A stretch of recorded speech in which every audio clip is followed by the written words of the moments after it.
नमस्कार, अपना बिहार में स्वागत है आपका। मैं हूं आपके साथ सिरांधा। आज कर्पूरी जयंती है और जननायक कर्पूरी ठाकुर की जयंती पर सियासत भी खूब हुई। मुख्यमंत्री नीतीश कुमार ने जातिगत जनगणना की वकालत की है एक बार फिर से, तो लगे हाथ विरोधियों पर तनाव फैलाने का आरोप भी लगा डाला। हालांकि आरजेडी के कार्यक्रम के बहाने लालू के दोनों बेटे एक साथ मंच पर नजर आए, लेकिन मंच से तेज प्रताप खुद की हैसियत बताने से भी नहीं चूके। कर्पूरी जयंती के बहाने आरक्षण राग, नीतीश ने की जातीय जनगणना की वकालत, समारोह के जरिए लालू के लाल ने दिखाया दम। प्रदेश के पदाधिकारियों से निवेदन है,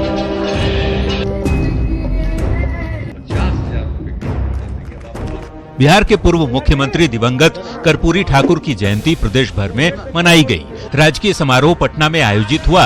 मुख्यमंत्री से लेकर तमाम मंत्री कार्यक्रम में शामिल हुए, लेकिन आयोजन के बहाने एक बार फिर मुख्यमंत्री ने जातिगत जनगणना की मांग उठाई और आरक्षण को लेकर इसे जरूरी बताया।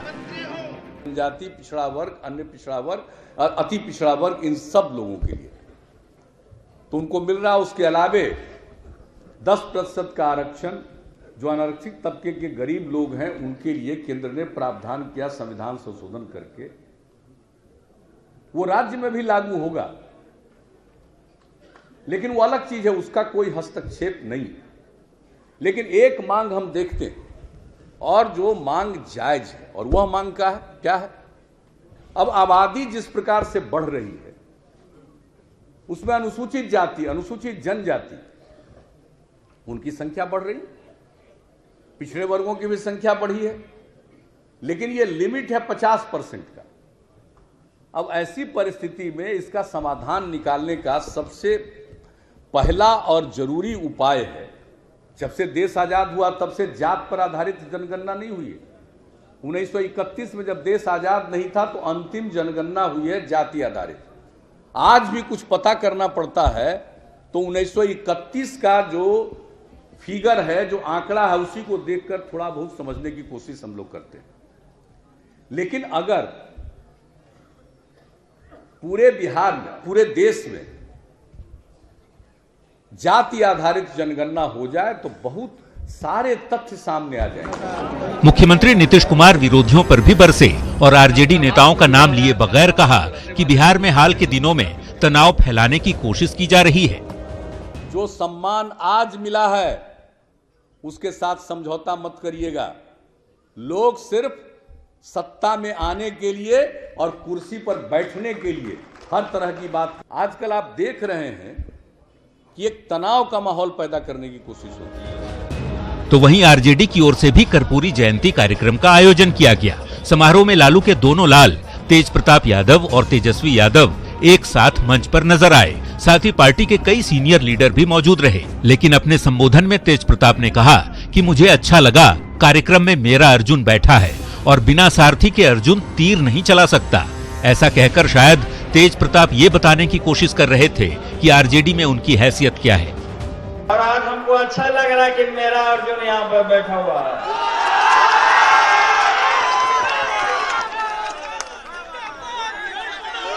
बिना सारथी के बिना अर्जुन मैदान में तीर चला ही नहीं सकता है। बड़े भाई के बाद बारी छोटे भाई तेजस्वी की आई, सो आयोजन के बहाने विरोधियों पर निशाना साधा और आरक्षण को लेकर फिर से बीजेपी और आरएसएस पर हमला बोला। जो कानून दलितों को सुरक्षित करने का काम किया, उसको ये लोग बड़े चालाकी के साथ, चतुराई के साथ खत्म करने का काम कर रहे हैं। आप समझ जाइए, चुनाव का वक्त याद कीजिए, मोहन भागवत जी ने क्या कहा था कि आर्थिक रूप से देख करके जो है आरक्षण दे देना चाहिए और फिर समाप्त कर देना चाहिए। गौर कीजिएगा, बोला था कि नहीं बोला था? और लालू जी ने क्या बोला था?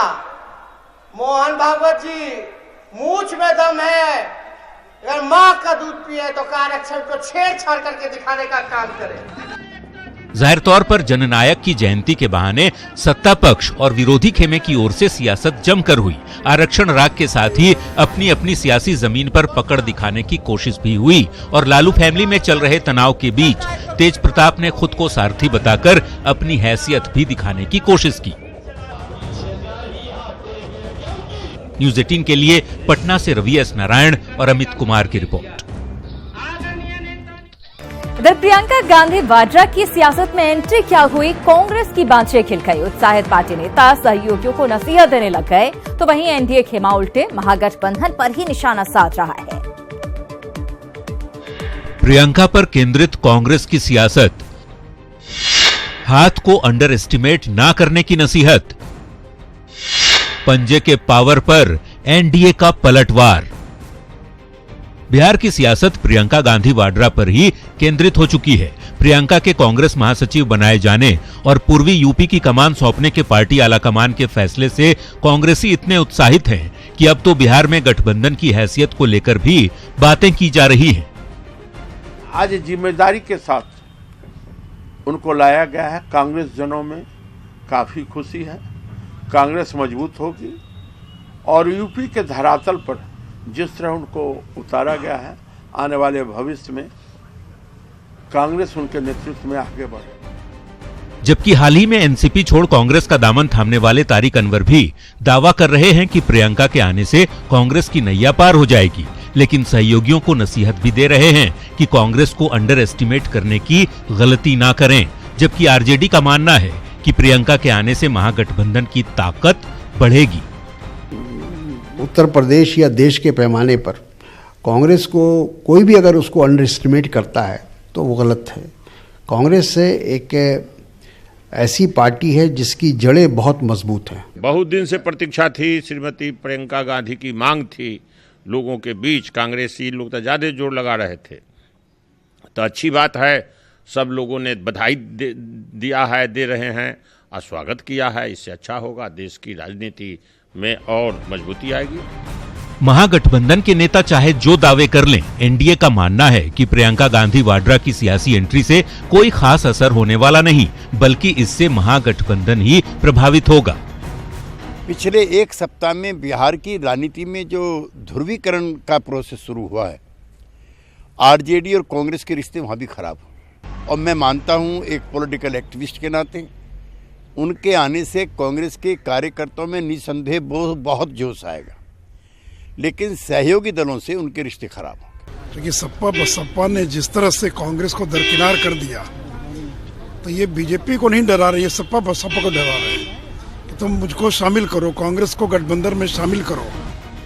बहरहाल चुनावी साल में ऐन मौके पर प्रियंका की एंट्री ने कांग्रेस को सियासी ऑक्सीजन जरूर दे दिया है, लेकिन पार्टी के नेता जिस तरह से जोश में आ गए हैं और सहयोगियों को नसीहत तक दी जा रही है, ऐसे में समझना मुश्किल नहीं कि नेताओं के लिए लोकसभा का सफर आसान नहीं रहने वाला। Bureau report, news 18। समस्तीपुर में 24 घंटे के भीतर 2 मर्डर से सनसनी फैल गई। पूर्व जिला परिषद उपाध्यक्ष और आरजेडी नेता रघुवर राय को घर में घुसकर गोली मारी गई, जिसके बाद आरजेडी नेता तेजस्वी यादव ने ट्वीट कर घटना को सरकार संरक्षित गुंडों का कारनामा बताया।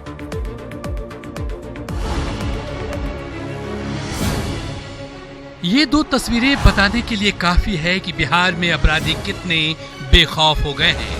समस्तीपुर में 24 घंटे के अंदर 2 लोगों की हत्या कर दी गई। देर रात एक युवक की गोली मारकर हत्या कर दी गई, जबकि सुबह सुबह आरजेडी नेता रघुवर राय को बाइक सवार बदमाशों ने घर में घुसकर गोली मार दी। रघुवर राय को गंभीर हालत में डीएमसीएच में लाया गया, लेकिन उनकी मौत हो गई।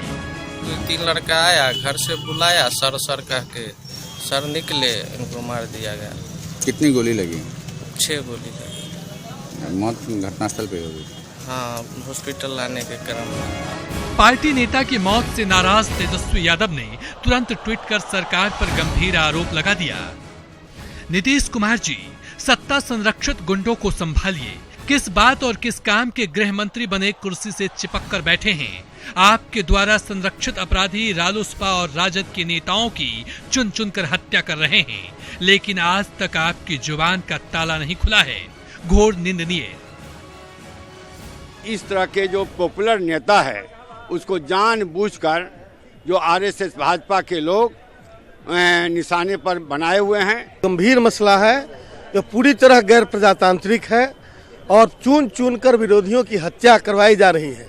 सरकार अक्षमता की बात यदि कहती है तो उनको इस्तीफा देना चाहिए, यदि संभल नहीं रहा है राज्य तो। वैसे तो विपक्ष का काम ही है सरकार की आलोचना करना, सीएम से इस्तीफा मांगना, लेकिन जिस तरीके से प्रदेश में अपराध बढ़ा है और अपराधी बेलगाम हो गए हैं, वो प्रदेश के लिए चिंताजनक है। न्यूज 18 के लिए समस्तीपुर से मुकेश और दरभंगा से विपिन की रिपोर्ट।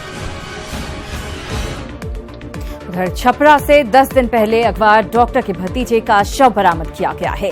पुलिस के मुताबिक 15 जनवरी को किडनैपिंग के बाद ही सार्थक की हत्या कर दी गई थी और शव को जेपी यूनिवर्सिटी कैंपस के पीछे फेंक दिया गया था। इस मामले में पुलिस की एसआईटी सुराग लगाने में नाकाम रही। फर्स्ट क्लियर कट तो पोस्टमार्टम रिपोर्ट के बाद ही पता चल सकेगा कि हत्या हुई है कि क्या है, लेकिन काफ़ी पहले ही लगता है कि हत्या कर दी गई है। बॉडी का कंडीशन काफ़ी डिकम्पोज स्थिति में था। आगे हम लोग छानबीन कर रहे हैं कि किसके द्वारा यह घटना कायद किया गया। डॉग स्क्वाड को भी बुलाया जा रहा है कि जो बॉडी के पास चप्पल है बच्चे के, उससे पता चल सके किस डायरेक्शन से लेके आया। खबर बेगूसराय से। बेगूसराय के मेहदौली पंचायत के सचिव की ग्रामीणों ने जमकर पिटाई कर दी। ग्रामीण वार्ड कमेटी के गठन में भेदभाव का आरोप लगा रहे थे। लोगों ने पंचायत सचिव पर घूसखोरी का आरोप भी लगाया। साथ ही 15 साल से एक ही जगह तैनाती को भी गलत बताया। मौके पर पहुंचे बीडीओ को भी आक्रोश का सामना करना पड़ा और दोबारा वार्ड कमेटी के गठन का आश्वासन देने के बाद यहां पर लोग शांत हो सके। कहना है, कानून है, नियम है कि एक पोस्ट पे कोई भी अधिकारी 5 साल से नहीं रह सकता है। ये फिर कैसे टिके हुए हैं? कितना यहाँ से पैसा ये कमाए हैं, जनता का पैसा खाए हैं, पेट निकल रहा है इनका। का जो सचिव का चयन किया जी, वो बैठक विधिवत नहीं किया गया जी, ये इनका कहना है जी, ये इनका कहना है जी। वार्ड सदस्य जो पदेन अध्यक्ष होता है जी, उसका कहना है कि हमने विधिवत कराया। अच्छा ठीक, विधिवत कराया। उसमें 73 आदमी उपस्थित हुए जी, 73 आदमी का लगा करके दिया जी। तो हमने जब ये लोग आज गए तो हम बोले कि पहले उस 73 का जो है उनसे हम लोग बयान ले लेते हैं, जान कि आप बैठक में भाग लिए अथवा नहीं लिए।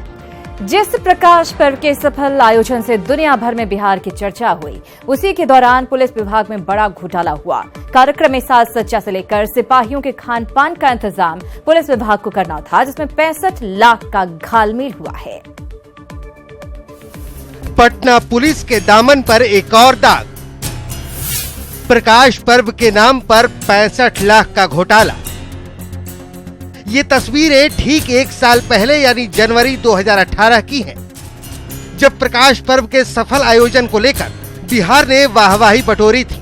देश विदेश से आए हजारों सिख श्रद्धालुओं का मन यहाँ की व्यवस्था को देखकर खिल उठा था।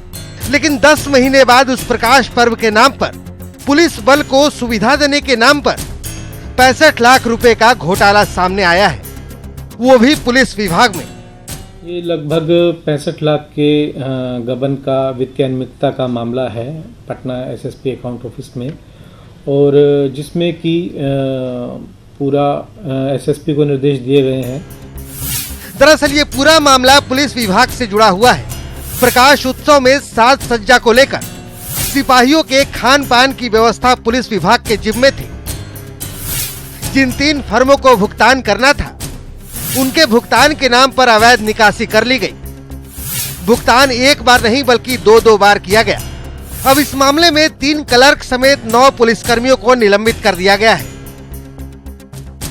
ये मामला तब प्रकाश में आया जब तत्कालीन एसएसपी मनु महाराज ने मामले के 6 महीने बाद पिछले दिसंबर में पूरे मामले की जांच कर आईजी पटना से कार्रवाई की अनुशंसा की। आईजी के निर्देश पर डीआईजी राजेश कुमार ने कार्रवाई करते हुए एक हेड क्लर्क और 2 लेखापाल को निलंबित कर दिया। बाद में 7 सिपाहियों को भी सस्पेंड कर दिया गया। तत्कालीन ग्रामीण एसपी और चंपारण के मौजूदा डीआईजी ललन मोहन प्रसाद और एक अन्य एएसपी को शो कॉज भी जारी किया गया है। एएसपी अकाउंट का वो जो चार्ज देखते थे, और इसके अलावा तत्कालीन जो ग्रामीण एसपी उस वक्त पोस्टेड थे, जो कि अभी चंपारण में है, तो उनसे भी स्पष्टीकरण मांगा गया है कि वो भी इस बारे में अपनी तरफ से बताएं कि क्या हुआ था, और इन सभी बिंदुओं पर आवश्यक कार्रवाई की जा रही है। अब चूंकि मामला खुल चुका है, लिहाजा सिपाही से लेकर डीआईजी तक सवालों के घेरे में है। जवाब देने में पुलिस विभाग का हलक सूख रहा है। डीआईजी ने इस पूरे मामले में पटना एसएसपी को लेखा शाखा के ऑडिट का भी निर्देश दिया है। हम लोगों को काफ़ी डिटेल जो है रिव्यू हुआ है, वरीय स्तरों से भी हुआ है। उसमें काफ़ी सारे जो है इंस्ट्रक्शंस आए हैं और उसमें सभी के कंप्लायंस में हम लोग लगे हुए हैं। हम लोग सुनिश्चित करेंगे कि शीघ्रातिशीघ्र उस पर कंप्लायंस। 3 क्लर्क समेत 9 पुलिसकर्मियों के निलंबन पर बिहार पुलिस मेंस एसोसिएशन ने कड़ी नाराजगी जताई है और बड़ी मछलियों पर कार्रवाई की मांग की है। अंतिमतः तक जो बड़ी मछली हैं, जिनके संरक्षण में ही हुआ है, उन पर भी समुचित कार्रवाई हो, ताकि एक संदेश जाए कि हाँ, बलि का बकरा निचले कर्मी को नहीं बनाया गया। अब देखना होगा कि अपने दामन पर लगे इस दाग को पुलिस महकमा कैसे छुड़ा पाता है। फिलहाल इस मामले ने पुलिस अधिकारियों की नींद उड़ाकर रख दी है। संजय कुमार, न्यूज़ 18 पटना। भागलपुर से अजीबोगरीब मामला सामने आया है। भागलपुर के जवाहरलाल नेहरू मेडिकल अस्पताल में ये अजीबोगरीब मामला सामने आया है, जहां टीबी के पेशेंट की डायलिसिस की कोशिश की गई। मामले के खुलासे पर अस्पताल प्रबंधन ने इसे दबाने की पूरी कोशिश की, लेकिन ऐसा हो न सका। जेएलएन मेडिकल अस्पताल की लापरवाही, टीबी के मरीज को किडनी रोग का इलाज, उमेश की जगह करने लगे दिनेश का इलाज। मरीज की जागरूकता से बच गई दोनों की जान। पूर्वोत्तर बिहार का सबसे बड़ा अस्पताल जेएलएनएम कॉलेज अस्पताल, जहां सीमांचल और कोशी के अलावा झारखंड से भी मरीज आते हैं, लेकिन यहाँ के कर्मचारी कितने लापरवाह हैं, इसका खुलासा एक दिन पहले हुआ, जब किडनी के मरीज की जगह टीबी के मरीज की डायलिसिस करने की कोशिश हुई। दरअसल उमेश यादव की किडनी में खराबी है, जबकि बगल वाले बेड पर भर्ती दिनेश तांती को टीबी है। अस्पताल प्रबंधन ने उमेश की जगह दिनेश की डायलिसिस करने की कोशिश की। यही नहीं, मामले को छुपाने की भी कोशिश हुई। लोगों को तब पता चला जब परिजनों ने इसकी जानकारी दी। वहाँ पर मशीन पर बोला कि सुता दिया था और वो लेस लगा दिया था। ते पर भी मेरा आदमी बोल रहा है कि हमारा नहीं होगा, वो उमेश यादव को होगा। तब फिर चिट्ठा देखा तो मेरा आदमी का आपस कर दिया। प्रोसलेट कर दे के दूसरा आ रहा और हम रोडलेसी नहीं कर लकी। अब किसी का आया तो रहे सर मन्नी हम सब तो चाहिए कि यहाँ पर सरकारी के जो भी होते तो वो भी करते। इतना सब कुछ होने के बावजूद प्रबंधन इसे गंभीर मामला नहीं मानता। दलील दिया जा रहा है कि किसी की डायलिसिस हुई ही नहीं है। अरे उसको लेकर के वापस कर दिया गया, इसमें क्या जांच करेंगे? उसका हुआ रहा था, गलत हुआ रहा था, तब ना जांच करते हैं। उसका कुछ हुआ ही नहीं है। और जिसके बारे में लिखे हैं कि जिसका नहीं लिखा गया तो उसको हो गया है, ऐसा कुछ नहीं है। बहरहाल कोई बड़ी घटना नहीं हुई और उमेश और दिनेश दोनों सुरक्षित हैं। लेकिन सवाल है कि आखिर रोगियों की रेख देख कैसे की जाती है, कि कर्मियों को पता ही नहीं किसको किस रोग का इलाज करना है। आशीष, न्यूज़ 18 भागलपुर। उमेश और दिनेश अपनी समझदारी से तो बच गए, लेकिन बाकी मरीजों का क्या, जिन्हें शायद इतनी समझदारी ना हो। बहरहाल इस बुलेटिन में इतना ही, लेकिन बिहार की बाकी खबरों को विस्तार से जानने के लिए आप हमारी वेबसाइट पर जरूर जाएं। हमारी वेबसाइट है news18bihar.com।